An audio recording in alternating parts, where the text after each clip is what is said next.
नमस्कार। आज का ये वीडियो क्लास 7th को ध्यान में रखकर मैं बना रही हूँ। उनका एक चैप्टर है एसिड, बेसिस एंड सॉल्ट। इस चैप्टर को मैं ज़्यादा डिटेल में नहीं समझाऊँगी, उसके लिए आपकी बुक्स काफ़ी है, उनके टीचर्स सफिशिएंट हैं। बट बच्चों में फिर भी चैप्टर समझ में आने के बाद भी कुछ कन्फ्यूजन रह जाते हैं, तो ऐसे इन चैप्टर के कुछ इम्पोर्टेंट टॉपिक्स को समझाऊँगी ताकि उनके लिए ये चैप्टर और ज़्यादा ईजी हो जाए। पहला टॉपिक है मेरा इंडिकेटर्स। तो बच्चों, इंडिकेटर्स हम लोग ऐसे सब्सटेंस को बोलते हैं जो एसिड और बेस में डिफरेंट कलर देते हैं और जिससे हम पहचान कर लेते हैं कि कौन सा चीज़ एसिड है हमारा, कौन सा चीज़ बेस है हमारा। फॉर एग्ज़ाम्पल, मान लीजिए आपको 2 ग्लास में 2 डिफरेंट सॉल्यूशन दिए गए हैं और कह दिया गया कि इसमें एक में एसिड है और एक में बेस है। तो आप कैसे पता करेंगे?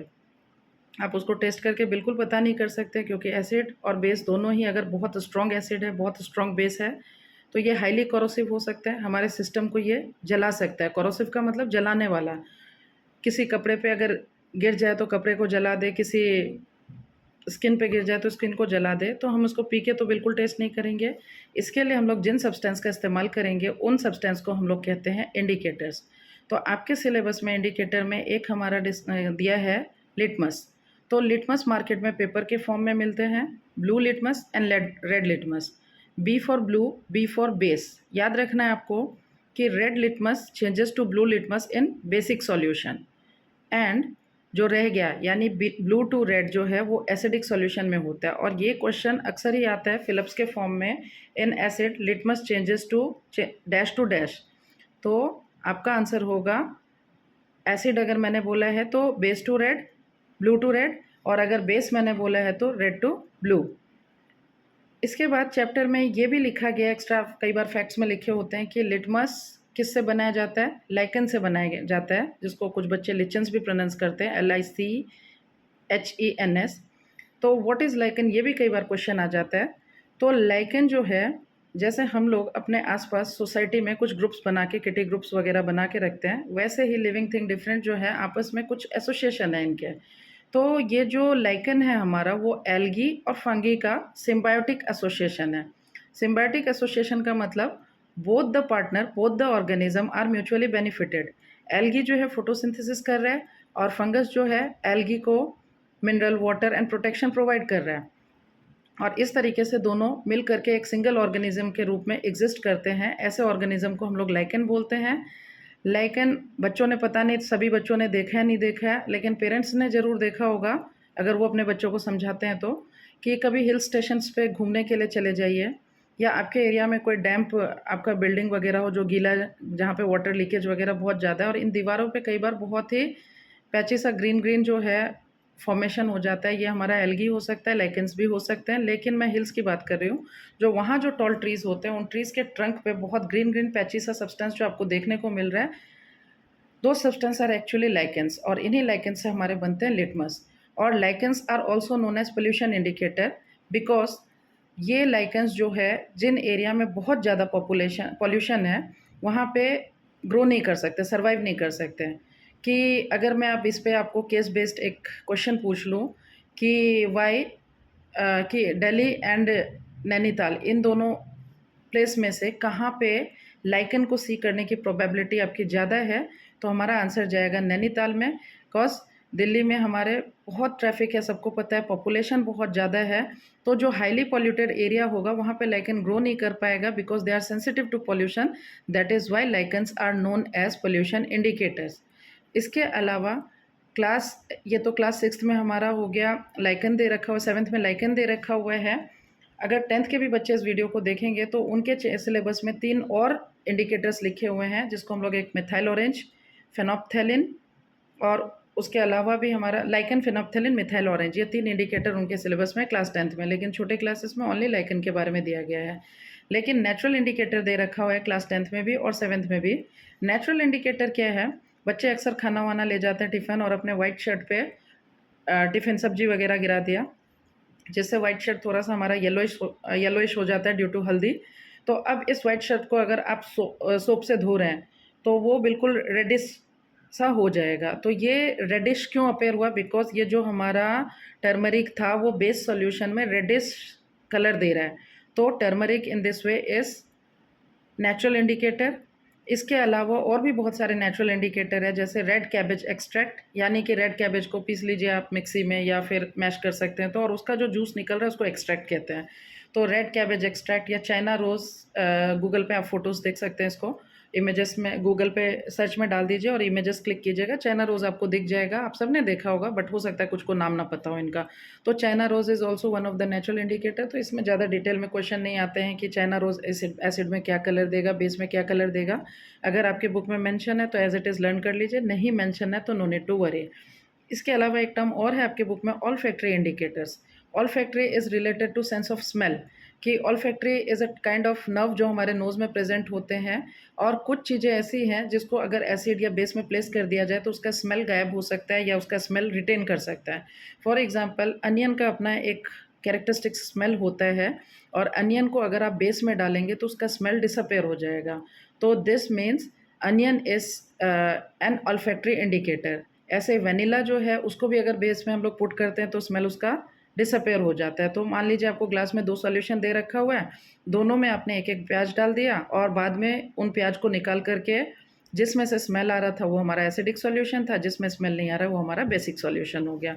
और ये जब आपने कंसेप्ट समझ लिए हैं, क्वेश्चन इसी बेसिस पे घुमा फिरा के आते हैं। कंसेप्ट आपने समझ लिया, बच्चे को बुक 2-3 बार रीड करने बोलिए, बहुत ईज़ी हो जाएगा ये चैप्टर। इंडिकेटर्स आई होप आप लोगों को समझ में आ गया होगा। नेक्स्ट मैं आऊँगी एसिड। एसिड बोलते किसको हैं? तो जितनी भी खट्टी चीज़ें हैं उनको हम लोग एसिड कह सकते हैं। एग्ज़ाम्पल लेते हैं, खट्टी चीज़ें तो हमारे बहुत सारे फूड में है, या खट्टी चीज़ें हमारे, और जबकि हमने एसिड का नाम तो लेबोरेटरी में सुन रखा है, तो येस, खट्टी चीज़ें जो हमारे फूड में है वो हमारे प्लांट्स और एनिमल्स से आते हैं। तो the acid which we get from plant and animal are called organic acid, and the acid which we use in laboratories और केमिकल से बने हुए एसिड जो है उसको हम लोग मिनरल एसिड बोलते हैं। अब ये ऑर्गेनिक एसिड जो होते हैं थोड़े से वीक होते हैं, और मिनरल एसिड जो होते हैं वो थोड़े से स्ट्रॉन्ग होते हैं। ऑर्गेनिक एसिड जो है कॉरोसिव वो भी है, और मिनरल एसिड भी कॉरोसिव है। मान लीजिए एक मिनरल एसिड को अपने गलती से अपने स्किन वगैरह पे कहीं पे भी एक ड्रॉप भी गिर गया ना तो जलन होने लगेगा, घाव हो सकता है। और जो ऑर्गेनिक एसिड है, नींबू वगैरह कई बार हम स्किन पे रगड़ ले रहे हैं, हमें कुछ नहीं हो रहा है, लेकिन अगर वो कट लगा हुआ है और फिर नींबू आप रगड़ रहे हैं तो आपको जलन महसूस होगा।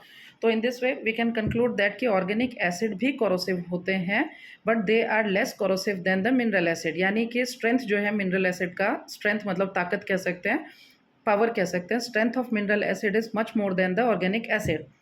अब ऑर्गेनिक एसिड से आपके क्वेश्चन ऐसा कभी नहीं आता है कि डिफाइन ऑर्गेनिक एसिड। अगर आ भी जाए तो सिंपल सा आंसर लिखना, the acid which are present in plant and animal are called organic acid. Organic acid से क्वेश्चन ऐसे आते हैं कि एप्पल में कौन सा एसिड है। आपके बुक में टेबल बना होगा, याद कर लेना है कि एप्पल में मैलिक एसिड है, या जो भी टेबल में दिया हुआ है वो सर आपको एज इट इज़ लर्न करना है। विटामिन सी का दूसरा नाम एस्कॉर्बिक एसिड होता है, ये नाम आपको याद रखना चाहिए। इंसेक्ट्स जैसे कि मधुमक्खी, हनी बी या एंट, इनके भी काटने पे हमें दर्द होता है क्योंकि एक एसिडिक जूस हमारे बॉडी में इंजेक्ट हो रहा है, and this acid is called formic acid. But formic acid का ही दूसरा नाम या हम केमिकल नेम कह सकते हैं वो है मिथेनोइक एसिड। तो कुछ बुक में मिथेनोइक एसिड हो सकते हैं और फॉर्मिक, तो आपको दोनों पता होना चाहिए कि मैंने अभी 2 एग्जांपल दिए, विटामिन सी का दूसरा नाम एस्कॉर्बिक एसिड और मिथेनोइक एसिड का दूसरा नाम फॉर्मिक एसिड, क्योंकि ये क्वेश्चन कभी भी घुमा फिरा के आ सकता है। नेक्स्ट हम लोग बात कर ले, स्ट्रेंथ की बात कर ले। तो स्ट्रेंथ जैसे आपके घर में स्केल जो होता है, मैथ्स में हम लोग जो स्केल रूलर यूज़ करते हैं उसमें 1 से लेकर 15 सेंटीमीटर तक होते हैं।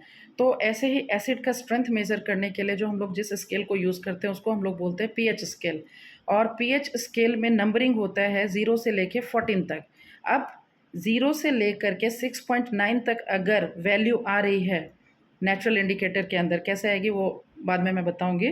0 से लेकर 6.9 तक अगर पीएच है किसी सोल्यूशन का तो वो एसिडिक सोल्यूशन है। 7 अगर पीएच है किसी सोल्यूशन का तो वो न्यूट्रल है। और 7.1 से लेकर के 14 अगर किसी सोल्यूशन का पीएच है तो वो बेसिक सोल्यूशन है। अब यहाँ क्वेश्चन कई बार ऐसे आ जाते हैं कि 2 सोल्यूशन है, एक का पीएच 8 है और एक का पीएच 10 है, which one is more strong. तो हमारा आंसर आएगा जो 7 से जितना ज़्यादा दूर है, दूर कौन था 10 वाला, तो 10 पीएच जिसका है वो ज़्यादा बेसिक होगा या ज़्यादा स्ट्रॉन्ग बेस होगा एज़ कम्पेयर टू जो दूसरा मैंने शायद 8 बोला था तो 8। और ऐसे ही एसिड में 7 से जो जितना अवे है वो उतना स्ट्रॉन्ग एसिड है। तो 0 है एक का पीएच और एक का पीएच हमारा जो है वो 6.5 है, तो which is more strong acid. तो हमारा 0 वाला जो है वो हमारा ज़्यादा स्ट्रॉन्ग एसिड हो जाएगा और 6.5 वाला हमारा वीक एसिड होगा। इंडिकेटर मैंने बताया natural indicator, olfactory indicator, litmus के बारे में डिस्कस किया। एक होता है हमारा यूनिवर्सल इंडिकेटर। इस बार बोर्ड में भी ये क्वेश्चन आ गया था, डिफाइन यूनिवर्सल इंडिकेटर। तो the indicator which is made up of by mixing several indicator is known as universal indicator. और यूनिवर्सल इंडिकेटर में कलर के अगेंस्ट एक नंबर लिखा होता है और कलर हमारा कौन सा है, जो स्पेक्ट्रम 7 कलर जो है हमारे वाइबग्योर VIBGYOR। तो अगर वायलेट, इंडिगो, ब्लू शेड में अगर कलर आ रहा है कि ये जो यूनिवर्सल इंडिकेटर होते हैं मार्केट में पेपर के फॉर्म में बिकते हैं, पेपर को डिप किया हमने किसी सॉल्यूशन में और उसका कलर वायलेट आ गया या इंडिगो आ गया या ब्लू आ गया, तो वो हमारा क्या इंडिकेट कर रहा है, बेसिक सोल्यूशन इंडिकेट कर रहा है। और ईच कलर के आगे एग्जैक्ट पीएच लिखा हुआ है, तो आप मैच कर सकते हैं कि किस कलर से ज़्यादा मैच कर रहा है, उसका पीएच एग्जैक्ट ठीक ठीक पता चल जाएगा। अगर यूनिवर्सल इंडिकेटर में कलर आपका ग्रीन आ रहा है तो वो सोल्यूशन हमारा न्यूट्रल है। उसके बाद अगर यूनिवर्सल इंडिकेटर में हमारा यूनिवर्सल इंडिकेटर में हमारा रेड, ऑरेंज एंड येलो के शेड में कलर आ रहा है तो वो हमारा एसिडिक सॉल्यूशन है।